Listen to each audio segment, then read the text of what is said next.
Activate the translation feature for a better understanding of the story. For effective learning, listen carefully to the story. Imitate the way the words are pronounced. Repeat the sentences several times. Ethan était un Américain comme les autres, vivant à New York.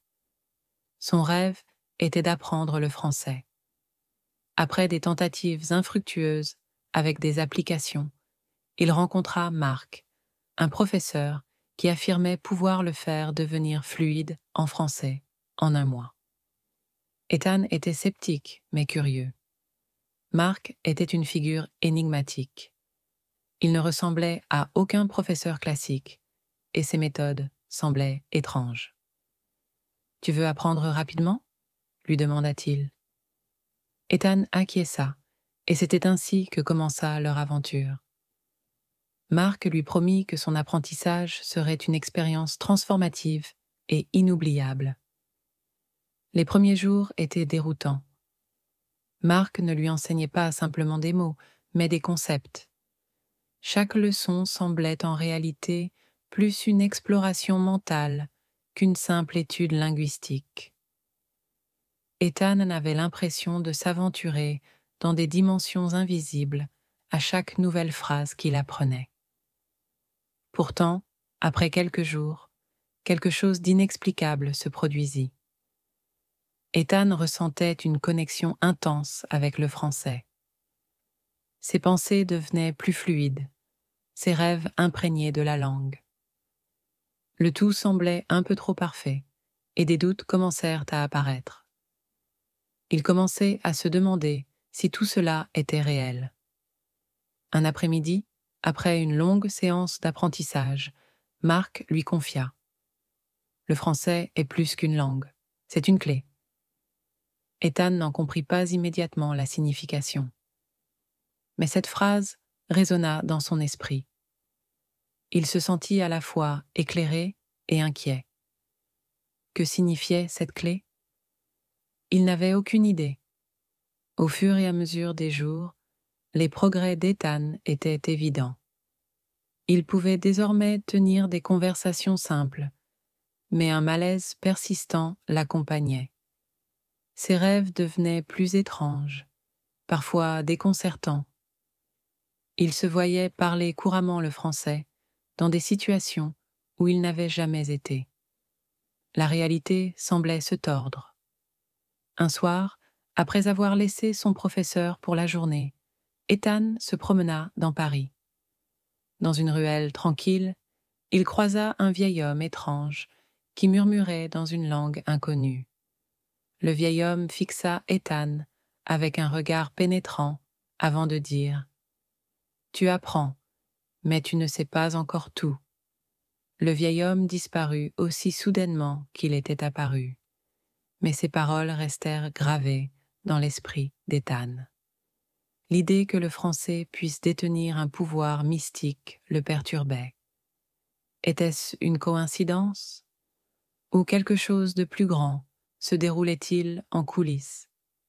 Le doute s'insinua de plus en plus. Le lendemain, Marc sembla plus énigmatique que jamais. Lors du cours, il évoqua une idée que l'on trouvait rarement dans les manuels. Le français ne s'apprend pas uniquement avec la tête, mais avec le cœur. Ethan, malgré son scepticisme, sentit que quelque chose d'intense se préparait. Il ne savait pas quoi. Cette déclaration fit frissonner Ethan. Il avait l'impression qu'il était en train de traverser une frontière qu'il ne pourrait plus franchir. Les progrès étaient évidents, mais au prix de quoi ? Il commença à avoir peur de perdre une partie de lui-même dans cette quête du savoir, dans cette immersion linguistique si rapide. Un soir, alors qu'il avait passé la journée à pratiquer avec Marc dans le quartier latin, Ethan se retrouva à la porte d'un café. À l'intérieur, une voix étrange se fit entendre. Un homme, tout de noir vêtu, parlait de la France, des secrets qu'elle abritait. Ethan sentit une force inexplicable l'attirer vers lui. L'homme lui parla du pouvoir ancien du français, de son impact profond sur ceux qui le maîtrisaient. « Ce n'est pas juste une langue, dit-il, c'est une porte vers des réalités invisibles. » Ces mots frappèrent Ethan comme un coup de tonnerre. Il n'avait aucune idée de ce qu'il était en train d'embrasser. Les jours suivants, les voix dans sa tête devinrent plus persistantes. Il commença à entendre des fragments de conversation en français alors qu'il marchait seul. Ces voix, d'origines diverses, lui parlaient de choses qu'il n'avait jamais vécues. Ethan avait l'impression qu'il était en train de se perdre dans une mer de réalités parallèles. Un soir, il chercha des réponses dans les livres. Il fouilla dans des archives anciennes et découvrit des histoires sur des maîtres de langue ayant la capacité de manipuler la réalité elle-même. Un professeur légendaire était mentionné, connu pour avoir initié des étudiants à une langue oubliée. Était-ce Mark? Ethan doutait. Un autre soir, alors qu'il se rendait à un rendez-vous avec Mark, Ethan aperçut une silhouette familière. L'homme du café. « Tu dois comprendre qu'aucune langue ne peut être apprise sans sacrifice, » lui dit-il. Ethan, terrifié, comprit enfin que le prix à payer pour cette maîtrise serait bien plus élevé qu'il n'imaginait. En rentrant chez lui ce soir-là, Ethan s'interrogea profondément. Le français semblait être la clé d'un univers caché, un pouvoir qu'il n'avait pas anticipé. Son esprit, pourtant encore rationnel, commençait à douter de tout ce qu'il connaissait. Il n'était plus sûr d'être dans la réalité. Ses perceptions se brouillaient. Il se rendit à un dernier rendez-vous avec Mark, se préparant à poser les questions qui le tourmentaient. « Qu'est-ce que tu sais vraiment sur cette langue, Mark? Pourquoi m'as-tu choisi ?» Mark le regarda, un air grave sur le visage. « Tu as la clé, mais il n'y a qu'une seule porte à franchir. » Un éclair de compréhension traversa l'esprit d'Ethan. Il n'était pas simplement en train d'apprendre une langue. Il était en train de traverser un rite de passage. Le français l'avait transformé en une version de lui-même qu'il ne reconnaissait plus. Mais était-ce une bonne ou une mauvaise chose? Il n'en savait rien. À mesure qu'il continuait à progresser, il ressentait un vide, une sorte de perte d'identité. Chaque nouvelle phrase qu'il prononçait semblait le vider de sa propre personnalité. Était-il en train de devenir un autre? Le français devenait un fardeau autant qu'une bénédiction. Il savait qu'il devait prendre une décision. Un jour, après une leçon particulièrement difficile, Ethan rencontra à nouveau le vieil homme étrange. « Tu t'es perdu, n'est-ce pas ?» Swing, lui dit l'homme.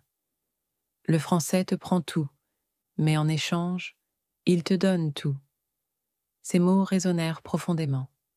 Ethan était déchiré. Que devait-il faire de ce pouvoir qu'il avait acquis? Il réfléchit longuement. Le français ne se résumait pas à une simple compétence linguistique. C'était une transformation mentale et spirituelle. Pourtant, au fur et à mesure qu'il progressait, il avait l'impression de perdre sa véritable identité.